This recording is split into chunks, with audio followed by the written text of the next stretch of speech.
माझी एका महिला जेलमध्ये ड्युटी होती. त्या जेलमध्ये एकही पुरुष नव्हता. तरीही अचानक जेलमधल्या महिला गरोदर होऊ लागल्या. महिलाकडून गरोदर कशा होत होत्या हे काही कळत नव्हतं. म्हणून एके दिवशी त्या कैदी महिलांचं गरोदर होण्याचं रहस्य जाणून घेण्यासाठी मी कैदी बनून त्यांच्यामध्ये गेले आणि त्या रात्री मला कैदी समजून एक कैदी महिला बाथरूममध्ये घेऊन गेली आणि तिथे गेल्यावर तिने असं काही केलं की मी दीपाली, मी एका सामान्य कुटुंबातील मुलगी होते.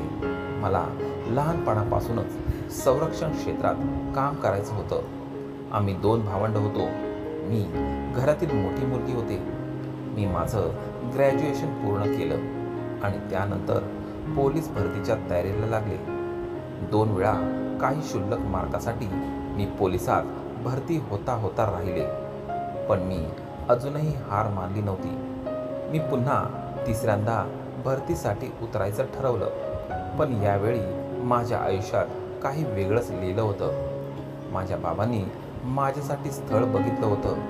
मी त्यांना लग्न करायला नकार देत होते. पण ते म्हणाले, मुलीसाठी ही नोकरी बरी नाही आणि असंही तू 2 वेळा फेल झाले आहेस. तुझ्याने भरती होणं शक्य नाही. लग्नानंतर तुझा नवरा म्हणेल ते तू कर. आता चांगलं स्थळ आलं आहे तर त्याला नकार नको देऊस. मी नाही म्हणूनही बाबांनी माझं ऐकलं नाही आणि त्यांनी माझं लग्न जमवलं. माझा नवराही सरकारी नोकरीला होता. त्याचं नाव संदीप.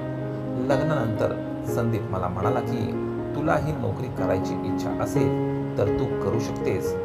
तेव्हा मी त्याला माझ्या मनातील इच्छा सांगितली की मला पोलीस व्हायचंय. त्यावर तोही माझ्यावर हसला आणि तो म्हणाला की ठीक आहे, या वर्षीच्या भरतीला तू प्रयत्न कर. झालीस तर ठीक, नाहीतर समज की या क्षेत्रात तुझं करिअर नाही आणि तू आपला संसार सांभाळ. संदीपने मला त्याचा सपोर्ट तर दाखवला होता, पण त्याचबरोबर त्याने मला चॅलेंजही दिलं होतं. सर्वांना असं वाटत होतं की पोलिसाची नोकरी माझ्यासाठी म्हणजे एका महिलेसाठी योग्य नाही. मला मिळालेला चान्स मला गमवायचा नव्हता. म्हणून मी जोरदार तयारीला लागले. यावेळी माझं स्वप्न पूर्ण झालं. माझ्या नवऱ्याने मला दिलेलं ते चॅलेंज मी पूर्ण केलं. मी पोलीस कॉन्स्टेबल झाले. सुदैवाने माझं ट्रेनिंग सेंटर हे त्याच शहरातलं मला मिळालं. मी दर आठवड्याला संदीपला व आईबाबांना भेटू शकत होते. बघता बघता वर्ष संपलं आणि त्याचबरोबर माझी ट्रेनिंगही. माझी ओळख आता माझ्या वर्दीवरून होत होती. मी माझं स्वप्न जगत होते असंच मला वाटत होतं. पण पुढे माझ्यासोबत काय घडणार होतं कदाचित मला याची कल्पनाही नव्हती. माझी महिला जेलमध्ये ड्युटी होती. त्या जेलमध्ये एकूण 250 महिला होत्या. त्यातील काही महिला गरोदर असतानाच जेलमध्ये भरती झाल्या होत्या. जेलमध्ये गरोदर कैदी महिलांसाठी वेगळा सेल होता. त्या सेलमध्ये 20 महिला होत्या. सर्व वयाच्या महिला तिथे होत्या. कधीकधी माझी 24 तासाची शिफ्ट असायची. बऱ्यापैकी महिलांना मी ओळखू लागले होते. त्या जेलमध्ये माझी पोस्टिंग होऊन आता 3 महिने होत आले होते.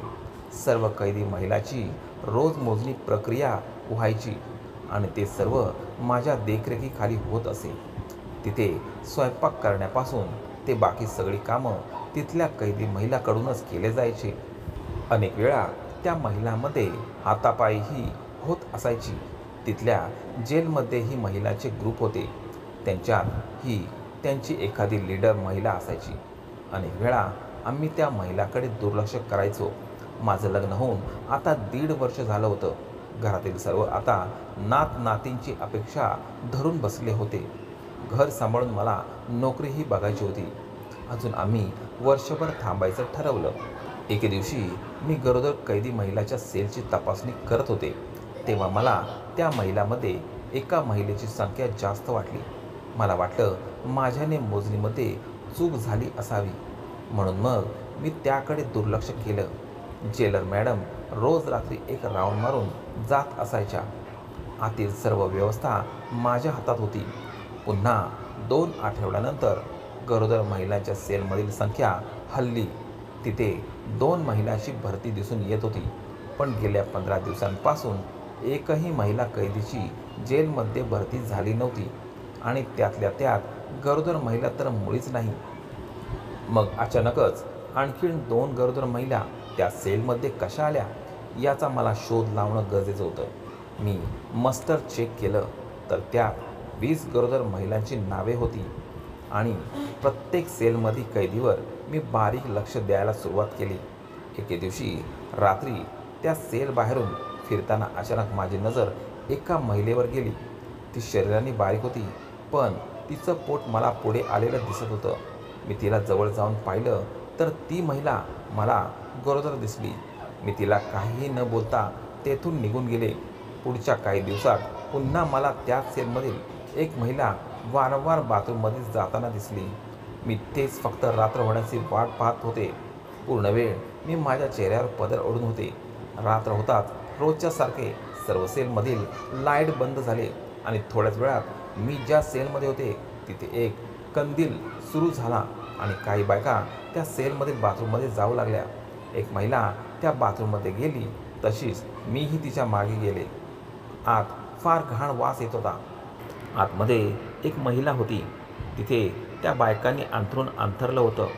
मी ज्या महिलेसोबत आत आले होते त्या महिलेने माझा हात पकडला आणि तिने मला त्या अंथरुणावर झोपायला सांगितलं. मी त्या अंथरुणावर झोपले. त्यानंतर माझी साडी हळूहळू माझ्या गुडघ्यापर्यंत आली. मी तेव्हा लगेचच माझ्या चेहऱ्यावरचा पदर बाजूला केला आणि मी समोर पाहिलं तर ती विमला मावशी होती, जी मला कैदी समजून माझ्यासोबत ते करत होती. मला पाहून तीही दचकली. मी तिच्या वयाचीही मर्यादा न ठेवता तिच्या कानात लगावली. मी तिला म्हटले की काय गं, तू हे काय करत आहेस? मला सगळं काय खरं सांग. तू एक महिला असून दुसऱ्या महिलेला गरोदर कशी काय करू शकतेस? तेव्हा विमला मावशी बोलू लागली की इथे मी जे काही करत आहे ते इथल्या बायकांच्या चांगल्या भविष्यासाठीच करत आहे. माझ्यासोबतच इथल्या अर्ध्यापेक्षा जास्त महिला या त्यांची चूक नसतानाही गेल्या कितीतरी वर्षापासून शिक्षा भोगत आहे. कोणी महिलेच्या घरात चुकून आग लागली आणि त्यात तिने तिची मुलगी गमावली. ती ओरडून ओरडून सांगत होती की तिने स्वतःच्या मुलीला मारलेलं नाही, तरी त्या महिलेला इथे मुलीची हत्या केली म्हणून तुरुंगात टाकलं गेलं. तर कोणाच्या सासऱ्यांनी तिला नको त्या गुन्ह्यात फसवलं. अशा बायकांनी त्यांच्या निरपराधाची कोर्टात याचिका केली होती, तर तिथूनही त्यांची याचिका फेटाळण्यात आली होती. या तुमच्या अशा अर्धवट व्यवस्थेमुळे इथल्या कित्येक महिला त्यांच्या मुलाबाळापासून लांब झाल्या. इथे मी गेल्या 3 वर्षापासून मी न केलेल्या गुन्ह्याची शिक्षा भोगत आहे. मी एका हॉस्पिटलमध्ये नर्स होते. तिथल्या माझ्या सहाय्यक लोकांनी औषधाचा घोटाळा केला आणि मला त्यात फसवण्यात आलं. मी ओरडून ओरडून सांगत राहिले की मी काहीच केलं नाही, पण ज्या लोकांनी घोटाळा केला होता ते लोक पैशाच्या जोरावर त्या प्रकरणातून सुटलीत आणि माझ्यासारख्या साधारण नर्सला त्यात फसवण्यात आलं. माझी याचिका कोर्टाने फेटाळून लावली. मी या जेलमध्ये आले तेव्हा मी 5 महिन्यांची गरोदर होते. माझा मुलगा 5 वर्षाचा होईपर्यंत तो माझ्यासोबतच होता, पण त्यानंतर त्याला बाहेर पाठवण्यात आलं. पैशाअभावी आम्ही काही करू शकलो नाही, तर उद्या आमची मुलं तरी काय करतील, म्हणून या महिलांना मी गरोदर करत होते. माझा मुलगा इथल्या जेलमध्ये स्वयंपाकी सामान द्यायला येत असतो. तो हॉस्पिटलमधून लगेच त्या गोष्टी मला आणून देत असायचा व पुढे मी इथल्या ज्या महिलांना आई व्हायचं आहे त्यांची इच्छा पूर्ण करत होते आणि त्यांना सरोगसी प्रक्रियेने ते सुख देत होते. आपलं मूल बाहेर जाऊन काहीतरी मोठं इनामदार अधिकारी व्हावा हीच इथल्या प्रत्येक महिलेची इच्छा आहे. माझा मुलगा एक अनाथालयही चालवतो. त्यात तो इथल्या महिलांचे मूल जेव्हा 5 वर्षाचे पूर्ण झाल्यावर बाहेर पडतात तेव्हा पुढे त्यांचं शिक्षण त्या अनाथालयामध्ये पूर्ण केलं जातं आणि त्या आश्रमातील प्रत्येक मुलापुढे त्याच्या आईचं नाव लावलं जातं. मी जे करते तो मला अजिबात गुन्हा वाटत नाही. मी तर एक चांगलं काम करत आहे. या महिलांना आई होण्याचं सुख देऊन त्या महिलाची सत्यता समजल्यावर मला खूप मोठा धक्काच बसला. त्या महिलांना जे केलं होतं तो कुठे ना कुठे गुन्हाच होता, पण त्यांचं ते करण्यामागचं उद्दिष्ट हे चुकीचं नव्हतं. खरंच कुठे ना कुठे त्यांच्यासोबत न्यायव्यवस्थेकडून अन्याय होत होता. त्या जेलमधील प्रत्येक महिला ही गुन्हेगार नव्हती. मी त्या महिलांना प्रॉमिस केलं की मी त्यांच्या याचिका कोर्टात सादर व्हाव्या म्हणून नक्की प्रयत्न करेन आणि त्यांनी न केलेल्या गुन्ह्याची शिक्षा त्यांना जास्त दिवस भोगू देणार नाही. आज मला माझ्या कामाने एक चॅलेंज दिलं होतं, ते म्हणजे त्या सर्व महिलांना न्याय मिळवून देण्याचं.